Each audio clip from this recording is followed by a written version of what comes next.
Well, hey everyone, welcome back to another Wildwoods beekeeping chat. I hope everybody is having a good day today.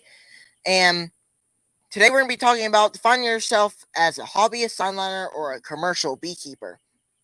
And tonight's chat should be very fun for me to chat about because, a lot of times, I'm a hobbyist, but there's times where you want to know where in the lines do you become a hobbyist and where in the lines do you become a sideliner, and then therefore to a commercial beekeeper as we have today. We have a whole bunch of commercial beekeepers like Bob Binney and Ian Stepper up there in Canada, and there's a lot of other different things to do whenever you are trying to figure out if you are a hobbyist, sideliner, or a commercial beekeeper. That's what we're going to be talking about today.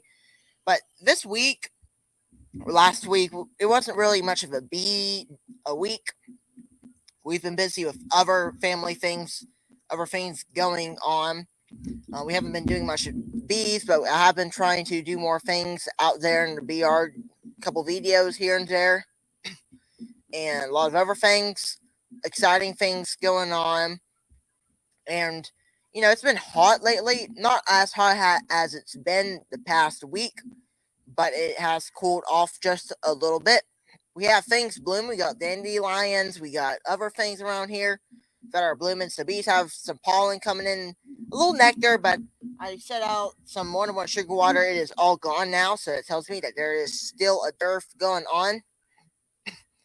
But other than that, it's really only what's been happening around here.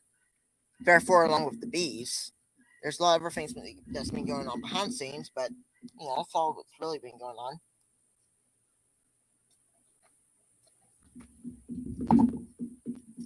Oh no, Hell Hives. That's just some music that I got off of off of YouTube. I didn't play that. What song is that? Yeah, I probably could play it though. If y'all have any questions, I'll answer them later on once we get more into our topic tonight.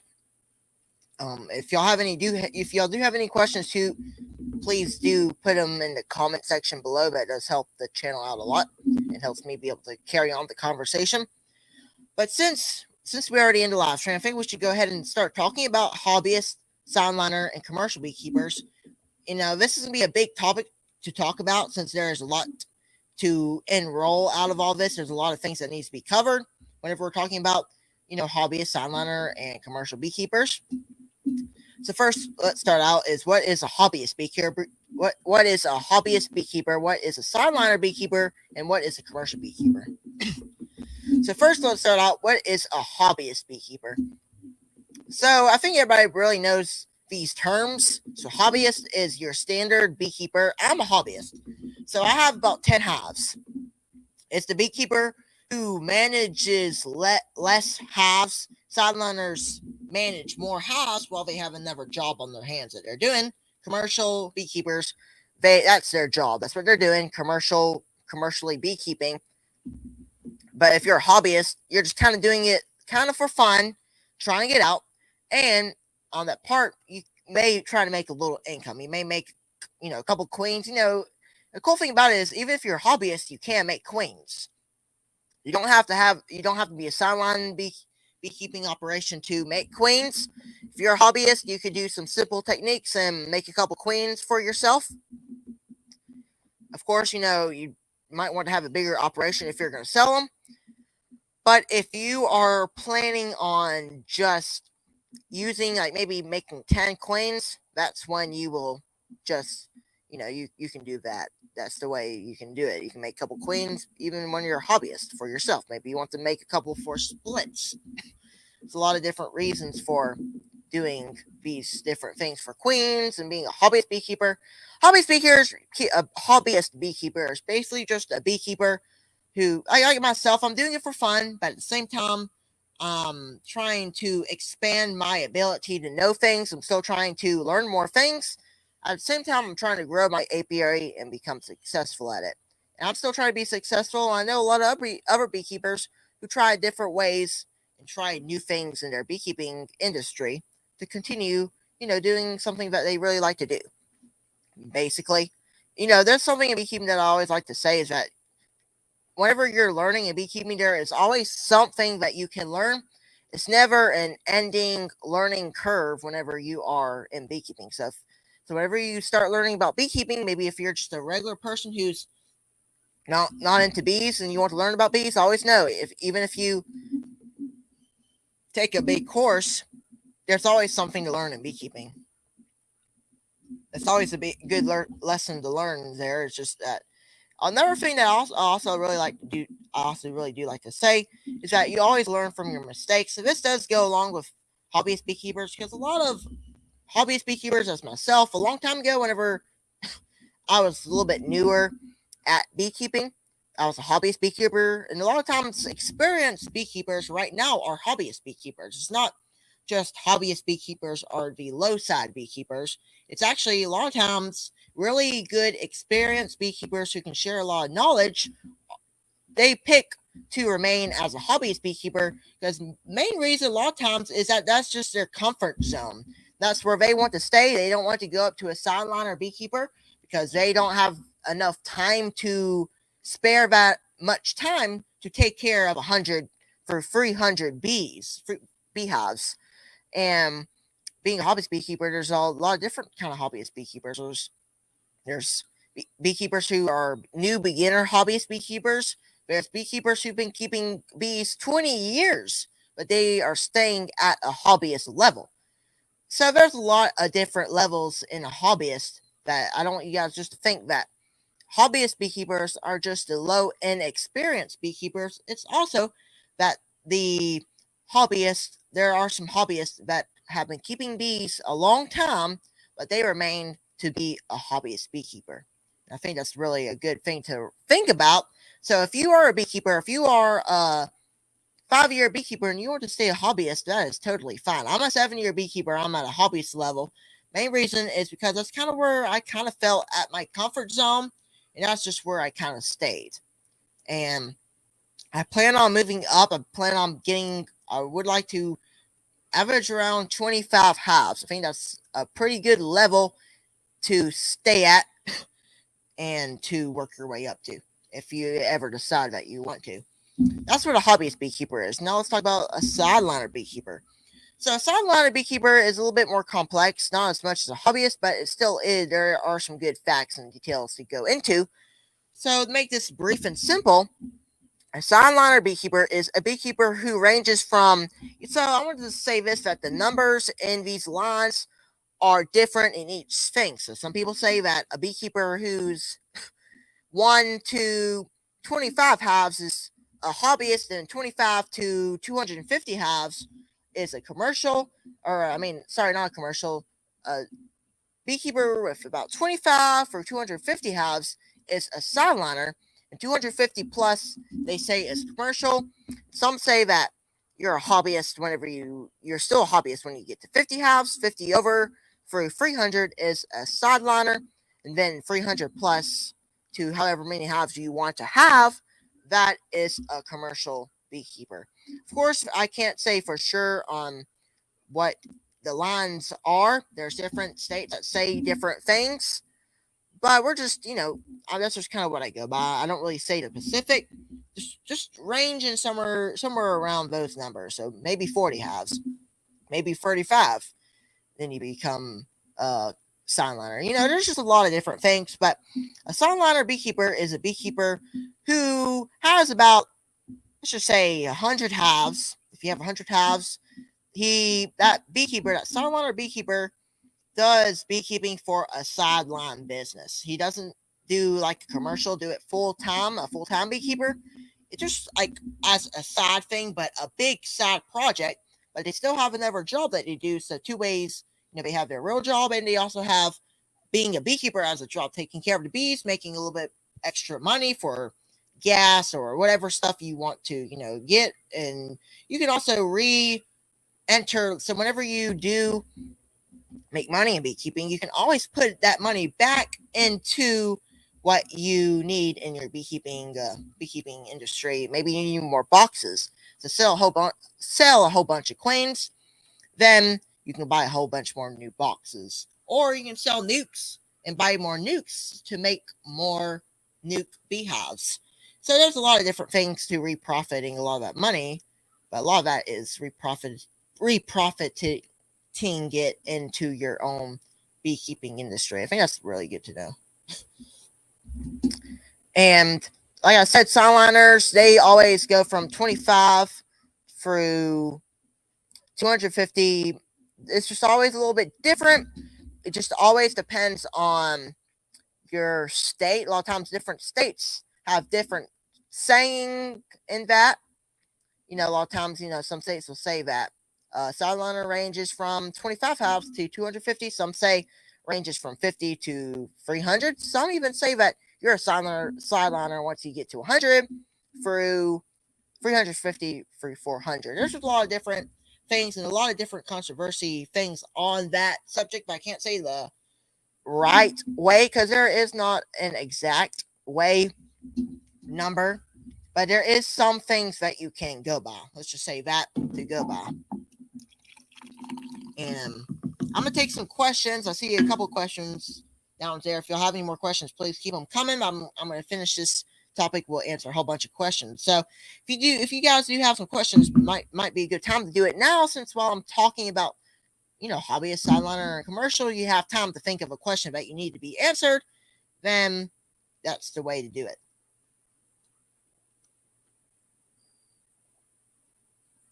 Lots of talking.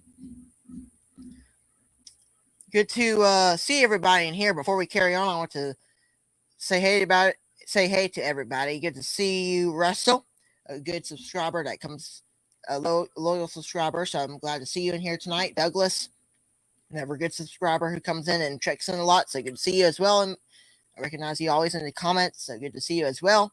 Hail Hives. We have Lee, Kodiak Farms down there in Louisiana. We got DC's Bees, a good member in the live chats. It's always good to see him in the live chats. Good to see that. And let's see who else do we have? We have Daisy's Honey. We have Steve in here. We got Mike. We got I think that's about it. We got Pennsylvania Beekeeper Darren. Good to see you, Darren. If I'm saying, hopefully I'm saying your name right, or Darren. Always different name pronunciations. First, now let's get to the commercial beekeeper before I take questions. So, since we've already kind of enrolled into a hobbyist and sideliner, now you leave the big thing, which is a commercial beekeeper. And one thing I was talking a little bit about earlier, and it's a good thing to keep in mind, that even though you are a hobbyist beekeeper, doesn't mean that you're less than a commercial beekeeper. Doesn't mean that you are not as good as the commercial beekeepers. And that's one thing, that's a big thought that goes into beekeepers' heads first time they think about hobbyist, sideliner, and commercial, that commercials have a whole bunch of bees that are better than me. And there's really no, thing to that. A lot of times there's different levels of experience. There's different experience, 7-year beekeepers, 10-year beekeepers, 20-year beekeepers. 20-year beekeepers are probably smarter than me because I'm a 7-year beekeeper. And it doesn't mean that I'm smarter than anybody who's a 5-year beekeeper. That's just a good thing to keep in mind, that we're not less than a commercial, and a commercial is not less than a hobbyist. But we are equally as good. We do a little bit different of a thing. A hobbyist, we don't make as much money because we decide, hey, we have a job, but we don't want to have too many hives. We can't handle these much hives.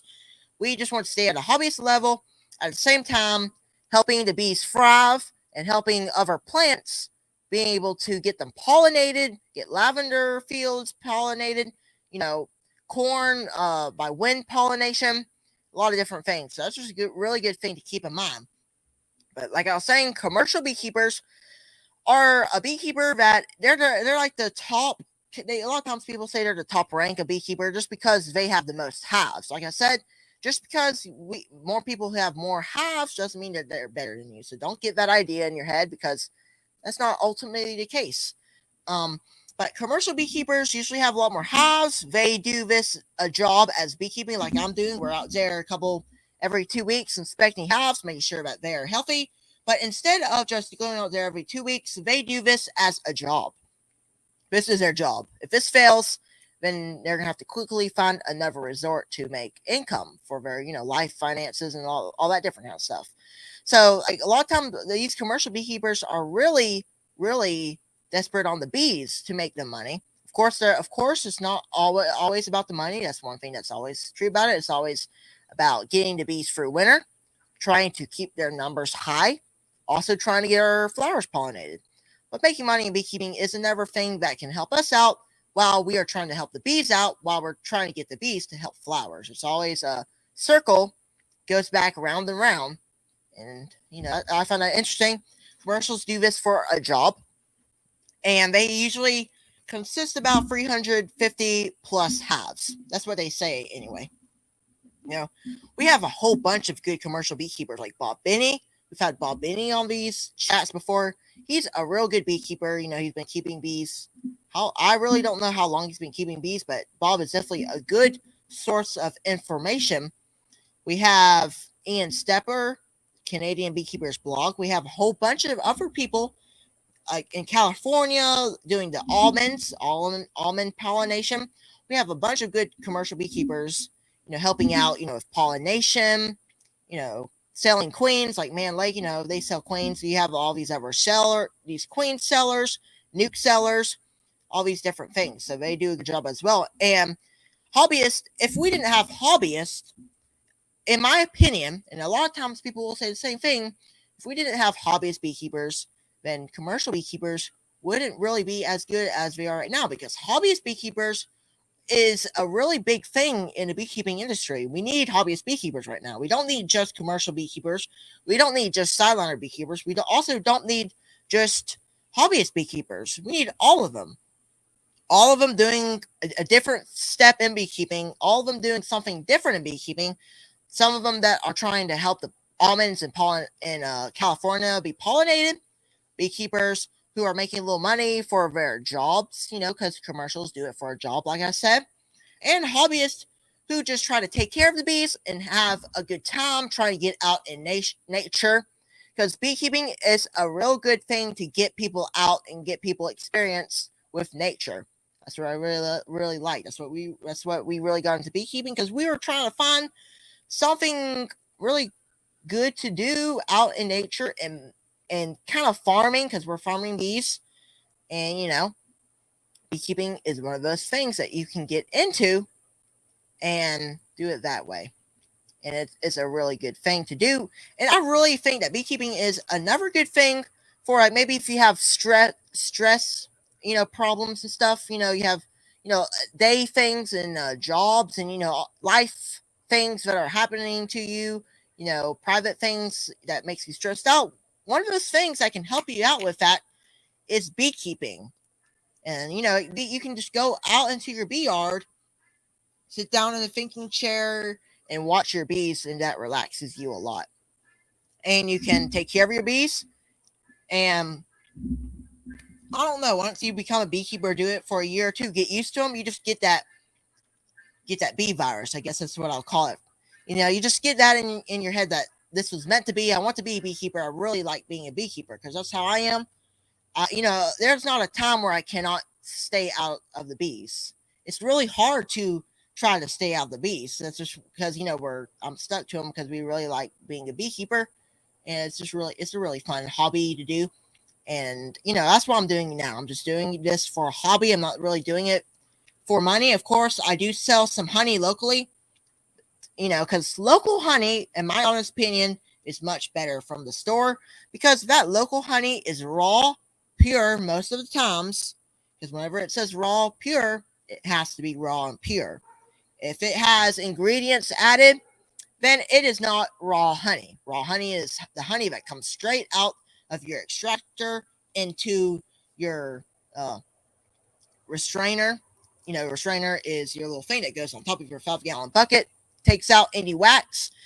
And if you don't want to put your wax in your buckets, a lot of times wax gets in your honey. And if you want to do this, try to keep it out a natural way. Let's say that, make your honey nice and clear. At the same time, 100% fresh and guaranteed that it is fresh and raw. One way of doing that is using what I call is a honey restrainer. You put that on top of your 5-gallon bucket, the wax and all the wax cappings, anything that, because a lot of times when you're extracting, going in a circle, a lot of times, whenever it's spinning so fast, some of the wax off those frames will go into the bottom, and you got a lot of wax that goes into your honey. So one natural way of doing that is using a honey plastic, or sometimes mine are metal. I guess they make plastic, but metals are the good ones, the screen or strainers. At least that's what I think they're called. They may be called something different, but they're basically just restraining all the wax on top and allowing all the honey to go through. It's like a mesh screen. There's multiple different screens. We've got one that has a smaller screen, one that has a very small screen that does not allow any single particle of wax to go in. And one thing that I always do say is that whenever you put your wax in the honey, it is actually good for you. It's not bad for you, and it's really good for you to keep a little bit of that wax in there. Of course, you don't want to fill it up with wax unless you are selling wax honey. So what you'll do is you'll take, a lot of times people will take some kind of, I don't know what you really call those, inner covers, I guess, and make a whole bunch of different holes, or make your own inner cover without that little circle in there. Make 10 holes in there. Put a jar in there. This half has to be a full half. Put it on top. Give them, let's just say, a couple weeks. Then hopefully they will start working in those jars, putting all your wax in there, and then filling up with honey. And make sure the queen doesn't go up there. I really don't know about the queen. And I am going to give a little shout out for this video, because I think it was on Jason's YouTube channel, Behomia Bees. If you haven't checked it out, just go scroll through one of his videos. And I really enjoyed that, because it gives a different way to collect wax honey. So that's just a little shout out to you, Jason, that I really enjoyed that video. And I do suggest a lot of our people go check that out. If you are looking to do that, try to make an easier way to get your wax honey, put a little 8-ounce jar on top of those holes. Let them work their way in there. Make sure no eggs are in there. Make sure it is all honey. Then take it off and shake all the bees, and there you go. It's already in your jar. You will take it to your table or wherever your honey is located and fill up the rest of honey. And those with the wax sell for a lot much more money. If you're going to look to sell them, you can make a little bit more income off of those than just not with the wax. So that is another thing to do if you're wanting to make money. Of course, we talked about making money in beekeeping, and this topic that we're talking about tonight, hobbyist, sideliner, or commercial beekeepers, that does go along with it as well. I must say, it really does. It goes along with it a lot. Because commercial beekeepers, a different way to make money with a hobbyist beekeeper making money. A lot of times, hobbyist beekeepers will say, I cannot make no money. There's no way I can. I only have 5 halves. There's no way I'm making queens. There is no way I can make a nuke or 2 to sell. And one thing I do want to mention is that is not true at all. And I want to make sure that no hobbyist beekeeper gets discouraged that they can't do something with their bee operation the way it sits. And the reason why I'm talking about this thing is because it kind of went on me. Whenever I looked at my beekeeping layout, I was there looking, there is no way that I'm going to make any money out of this, because I don't have enough halves. Because I'm a hobbyist beekeeper, I only have 5-10 halves. There's no way I can make any money, or there's no way I can even make a couple queens for myself.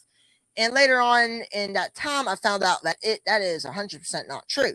Here I am now making queens, grafting, making splits, expanding my bee yard, making honey, and I only have, like right now, 9-10 halves. I think I have actually 11 halves. So that's just a giver out to you guys, that you hobbyist beekeepers, that there is a way for you to do things out there. There's something out there for you to be able to accomplish. Even though you don't have all the halves, maybe you don't have all the equipment, there is some way that you can make some honey for yourself or to sell. make wax honey for yourself or maybe even to sell. There's a way to make queens for yourself. There's a way to make nukes to expand your bee yard. There is ways to do a whole bunch of things.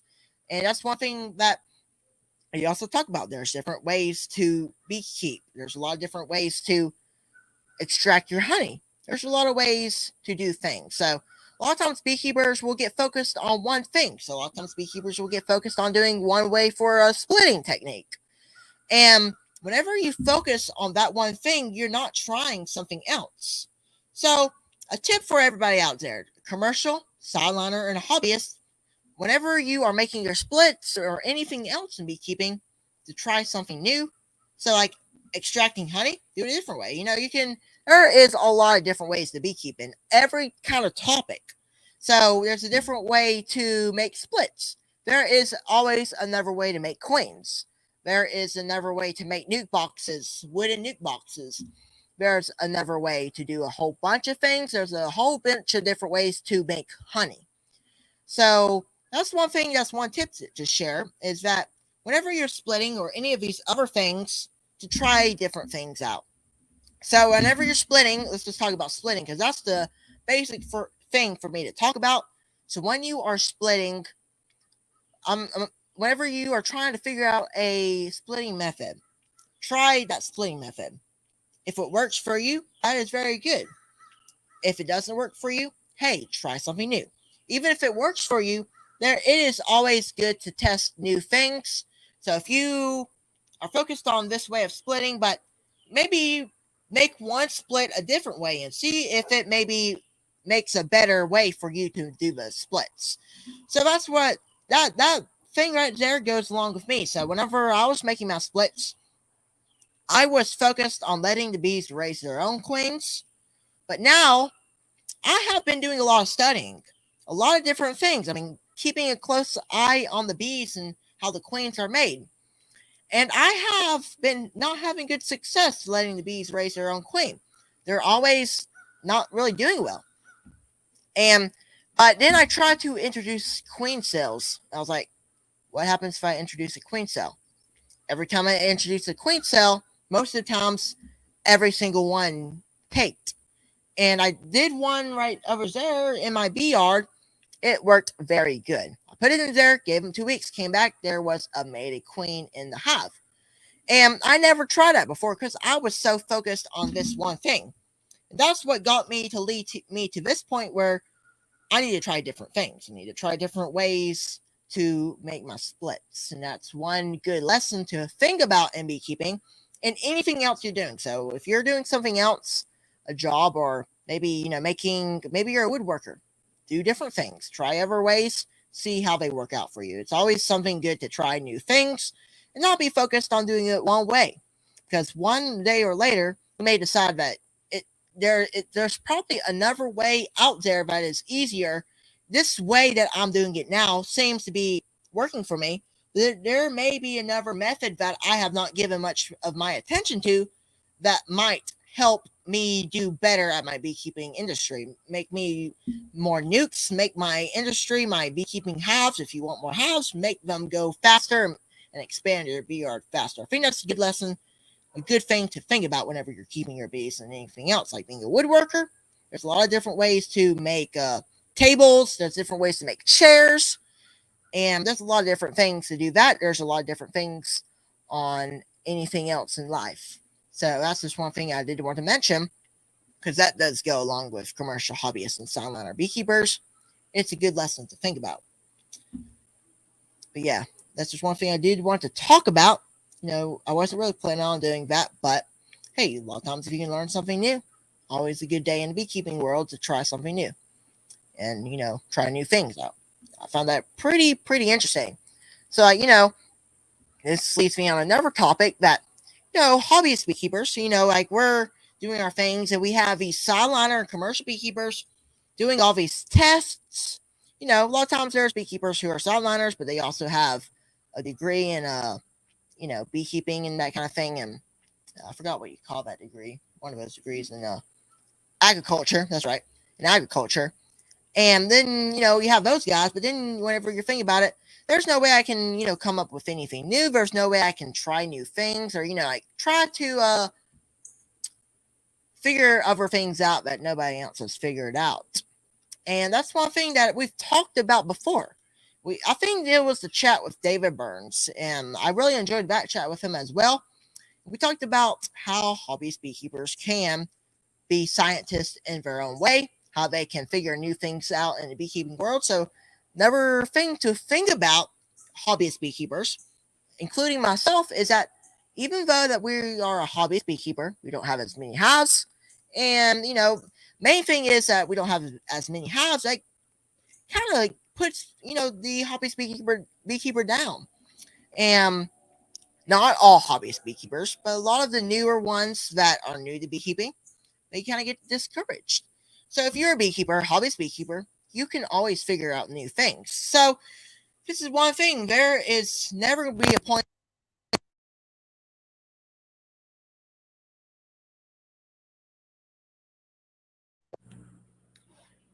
For some reason, my mic said it got muted or something. Let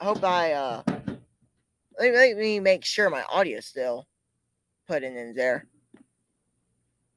Let's see. Let me make sure my audio thing's in there. Hope I can remember where I left off.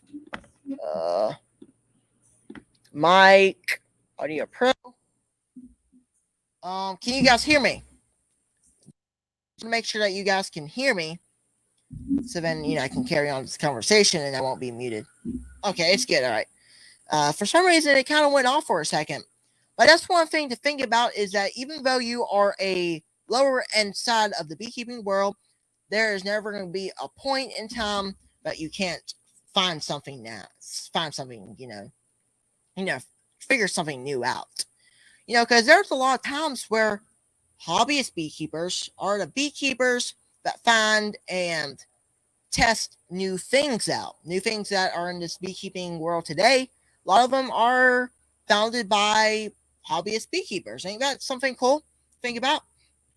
Not everything in beekeeping, but a lot of things in beekeeping are according to the hobbyist beekeeper. Like I said, you need to have hobbyist beekeepers. You must have commercial beekeepers. If we didn't have commercial beekeepers, our hobbyist beekeepers wouldn't be able to survive without the commercial beekeepers, and the commercial beekeepers would not be able to survive without the hobbyists. Because the hobbyists are doing a lot of things, and the commercials are doing a lot of things, and it's really hard to say which each one is doing.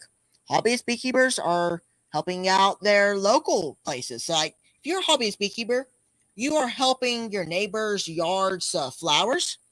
That it may think as a little thing, but any little thing that your bees are helping out with, it's something that is really good. So, like, bees, without bees, we wouldn't really be going in a good direction right now. We are already having a problem in California with almonds because they don't have as many bees in California now. So now a lot of times they have to take a lot of commercial beekeepers. There's a lot of Sideliner beekeepers who have to send a lot of their hives up into California to pollinate the almonds. And I forgot when they go up there. I think they go up into California in December, and come back in the spring. I think that's what I saw on there. And it's a good, never way to make money is, that's one thing I don't think we mentioned last time is almond pollination. Of course, I'm not going to talk all about almond pollination, but, that's a lot of big thing in beekeeping is, because we have that problem. And like I said, without bees, we wouldn't be here today. Why would we not be here today? Why would the world be failing without the bees? Well, a lot of times people will think, hey, there are, we have bumblebees, we have all these other pollinators. But a lot of times what people don't think is that the honeybee, is one of the most important pollinators on this earth. If we did not have them, we'd be low on pollinators. And any almond field would be desperate if we didn't have many bees. If we only had, I can't say the exact number. If we were really running out of bees, those almond pollination places, all those almonds will be so desperate for those beehives because they don't have as many bees in the area, then their almonds won't be doing as good. So there you go. You got your things there. That's why bees are important, and it's good to try to keep on track of that and try to help them out. Anything a hobbyist does, even if the hobbyist has one hive, that hobbyist beekeeper is doing a really good favor for all the other flowers and everything else. And that also, if you have 5 hives, that helps out your other fellow beekeepers. You got drones in those hives, and it helps out a lot as well. And everything hobbyists do help out with commercials. So this is just from a stand viewpoint. Of course, it may not be a real case, and in today's right now, there's a lot of cases like this, but a lot of times, whenever you have a hobbyist beekeeper, they have 10 hives. Then you got a big commercial beekeeper who has, let's say, 50, 100, maybe even 500 mating nukes out in their yard. And they have, they need drones for that. And a lot of times people think, I don't have enough drones to support all those queens. But the thing about it is that hobbyist beekeeper is doing a big favor for that commercial beekeeper. If you have 5, even 1 hive, even 7 hives, you're giving a good favor out for that. The reason is because that commercial beekeeper could use any help of the drones that commercial beekeeper can get, because that commercial beekeeper wants the best queens. That beekeeper wants all the drones looking out to mate with queens. And one of those ways is having nearby hobbyists who just out here doing their thing that have drones in their hive, flying drones in their hive, and that helps the commercial beekeepers out a lot. But that's another thing to talk about, how commercial beekeepers need hobbyists, hobbyists need commercial beekeepers. And the reason why I'm not talking about sideliner beekeepers and not mentioning them in any of this is because sideliners are just in the middle. Of course, they are still a beekeeper, because the sideliner is just a beekeeper who has 100 for 300 hives. In that circumstance, they have another job. They're not doing it for a full-time job. But that's kind of how all the commercial hobbyists and sideliner beekeepers go on. It's really, this is a big topic. You know what I mean? A lot of different things to enroll. Try to break down everything. It's a big thing in there in beekeeping. But understanding why commercial beekeepers need hobbyists, why we need commercial beekeepers, is a good thing. And there's a lot of controversy between hobbyists and commercial beekeepers. I've watched videos on it. There's a lot of times where, commercials, a lot of times it just gets to the point where it gets really controversial. I must say that I'm not going to go any more deep into the commercial side of things, because I'm not really much of a controversy type person on this channel. I really don't like going in controversial topics. Of course, this is kind of controversial, but not all the time. Of course, people have their opinions on this topic. So if you have any opinions on it, please put your comments in the description. But I really do think a lot of times most beekeepers will agree. And if you go ask a commercial, most of the times, I will say, commercials will say that hobbyist beekeepers, we need hobbyist beekeepers. And that would be a good question for Bob Benny. So, we had Bob Benny in our chat a while back. So in the next year or two, in maybe a couple months, maybe a year, if we ever have him on again, which I'm sure we will, I'm trying to keep that on my schedule, because Bob Benny is a commercial beekeeper, and I'm sure he has a big word to say onto that. And I'm sure he can say the same thing as me from what I can say that he might say. It's just a lot of different things that, commercial and hobbyists need each other for. It is important. So another thing that a hobbyist beekeeper needs from a commercial beekeeper, so the commercial beekeepers are making queens. And they're making nukes. A lot of times when we are wanting to buy nukes and try to expand our apiary, if we don't want to spend the time to make nukes or deal with that stuff and make queens and any of that, you can just go buy a nuke. And a big reason why nukes are here are because, commercially, that's what I mean. So, when I go into this, I want to go ahead and prove the point that what I mean by commercially is commercially going into nukes. Hobbyists make nukes, but for me, I can't make 100 nukes. I think it is impossible to do so. And if you're that person who wants 25 nukes, it's going to be really hard to make 25 nukes. out of 10 hives. It's really hard to do so. Of course, it ain't impossible, but it's just one thing that is kind of hard to get by. So that's why if you are a small beekeeper, or maybe if you are not a beekeeper, maybe if you are just a regular person out there having a job, that you have a job, let's just say, let's go down that road. I don't want to go down the controversial road. If you're a person who wants to get bees, you can buy from a commercial beekeeper. You buy, or a sideliner beekeeper. So sideliner beekeepers make nukes. Hobbyist beekeepers make nukes. I can make nukes, but most of the times my nukes are not commercially, so I don't do nukes for a living. And, sideliners do more nukes. So there was a beekeeper who had 100 hives that made a whole bunch of splits. And the way that they made all those splits was they probably made a whole bunch of 2-frame splits out of one hive. And that's kind of how they kind of got it from. If I can really 2-frame, 3-frame splits, and then that's how they kind of make it.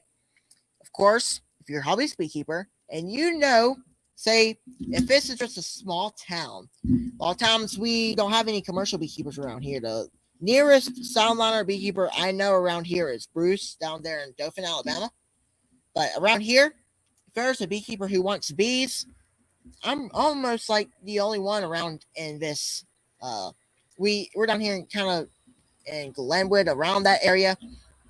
And in Glenwood, if there's somebody who wants to get into bees and they just want 1 or 2 nukes, I can easily go off and make 2 nukes. But if you are a hobbyist beekeeper, you already have hives and you just want to buy a whole bunch more, and you're in that mode that I want to get 10, 15 hives. And in my perspective, if somebody came up to me, let's just say in my way, somebody asked me, hey, I know you do bees, can you make me 15 nukes? Of course, where I'm at, I can't make 15 nukes because I need all the bees I can get for my queens and my own splits. So what I would do, if you're in a situation, if you're a hobbyist beekeeper and somebody asks you for about 20 nukes, 25, maybe even 30 nukes, what I would do is I would just tell them to, if I tell them that, tell them that I know another beekeeper that has more hives and they have more nukes than I do. It's a lot of controversial stuff, so if y'all have any other opinions, I do feel fine to, doing that. But I think we kind of solved a lot of things, and I see a lot of more people joining in, so this was actually a really fun thing. I spent 40 minutes talking about hobbyist, sideliner, or commercial beekeepers. We got some questions that we got to fill in here soon. We're going to answer those here really quick and maybe discuss a little bit more about hobbyist, sideliner, or commercial. Any questions?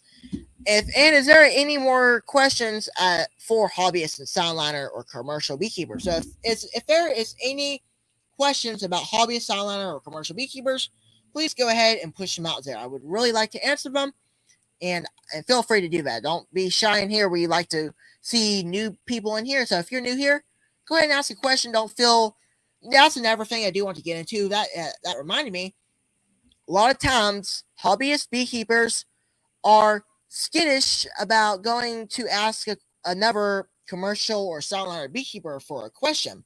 If they don't know something, they feel bad about it. And that's one thing I want to say, that if you need some help, that's what we're here for.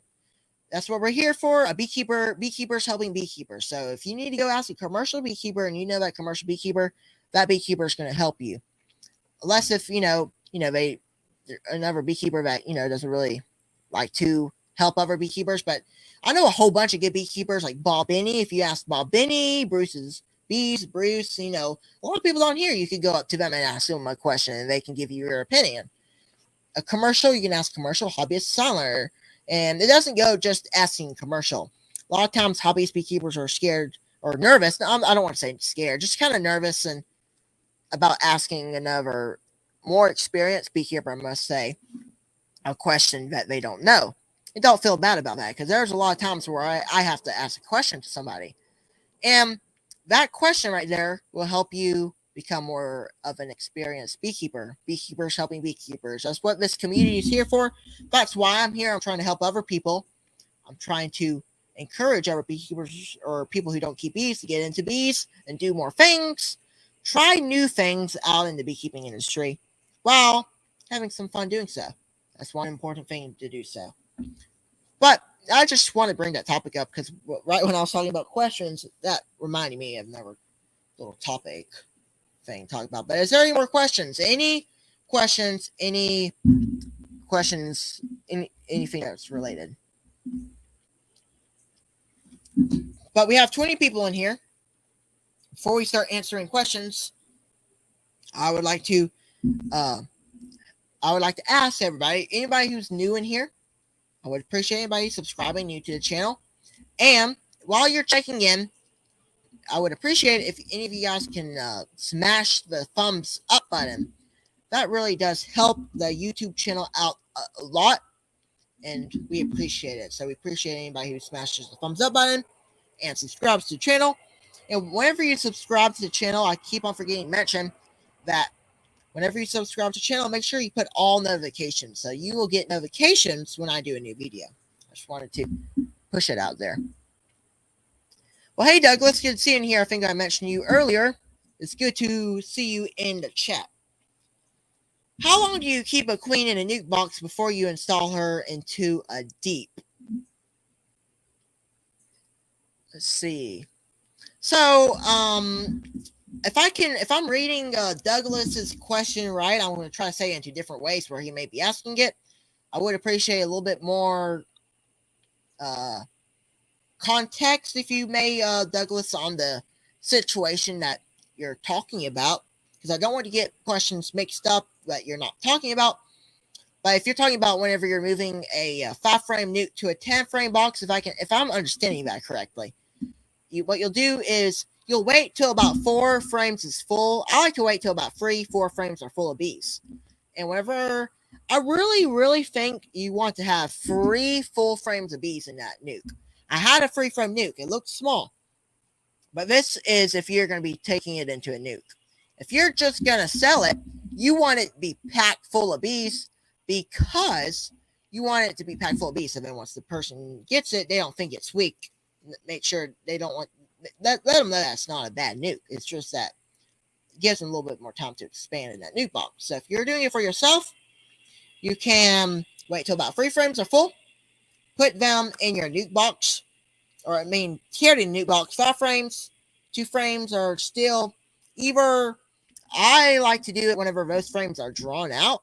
If you have already drawn out foundation right there, ready for the queen delay, go ahead and put that in there. If not, let them grow just a little bit more. Put them in your 10-frame box. Put 1 gallon, 1-to-1 sugar water feed, depending on what time of year this is in. Don't do entrance feeders whenever you're in fall. You can in fall, but it really does induce robbing. In summer, when we have a dearth, it is really induces robbing whenever you do entrance feeder. So if you're doing this in summer and there are a small hive, I would very caution to you guys about using entrance feeders. I just want to give that out there, but that could be a bad choice because your bees could get robbed. But if that does happen and your bees get robbed because of that, hey, you learned something there. You learned, hey, I don't really need to be using entrance feeders anymore. Everybody's been telling you that. Maybe I shouldn't use that anymore. Yeah, good. I'm glad I do that. But that's kind of what I do. And and the thing about it is, this hive I'm talking about, you guys remember that hive that has that good queen? Remember that video I did about inspecting a hive with a fantastic queen? That's the hive I did it out of. And the reason why they did that is they had a little bit more room to grow. And whenever you have a hive and you get packed full of bees, so many foragers coming in that small entrance, depending on how your nuke is built. If your nuke is built with that much of an entrance, you need to go ahead and give them into a 10-frame box and reduce their entrance to about this big of a entrance, and that's probably about it. Make sure to feed them a little bit, 1-to-1 sugar water to help them start drawing out foundation if you give them foundation. In dearth, whenever you are in a dearth, it may be hard for your foundation to get drawn out. So feed a lot of 1-to-1 sugar water in the dirt on top feeder, 1 gallon sugar water. That will help your bees draw that foundation out a lot quicker, I must say. No problem. Good to be able to answer your question. And that's good that you're starting splits. It's always good to try new things. This is actually my first year doing splits. And this year was a really successful year when doing splits. I always was just to buy nukes. And that goes into our topic earlier. Try new things. Whenever you're just focused on one thing, it's just, you have to try new things in beekeeping. You can't be consistent on just one thing. Try something new. It's always important to try something new, and that goes into that as well. So always get to try something new and start making splits whenever you don't want to. Go ahead and try it out, and you may change your mind. I will say that.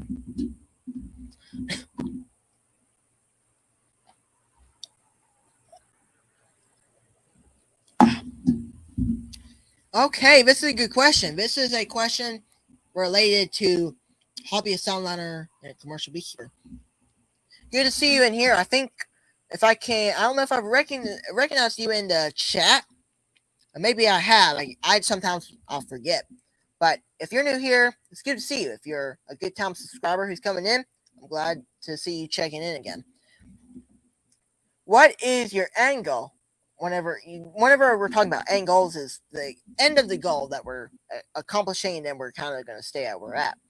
Hobbyist, sideliner, or commercial? Well, Darren, hopefully I'm saying your name right. I really don't want to be saying it wrong. But the thing I'm really looking at is where the bees will take me. So whenever you're a hobbyist beekeeper, we're always making plans about, okay, I want to go to a commercial beekeeper. But one thing about that is, I must say that those plans, one time you're going up this road, all of a sudden you got to go this road. You got to go way off to the side because something changed. Whoever changed, your bee population either went down or went up.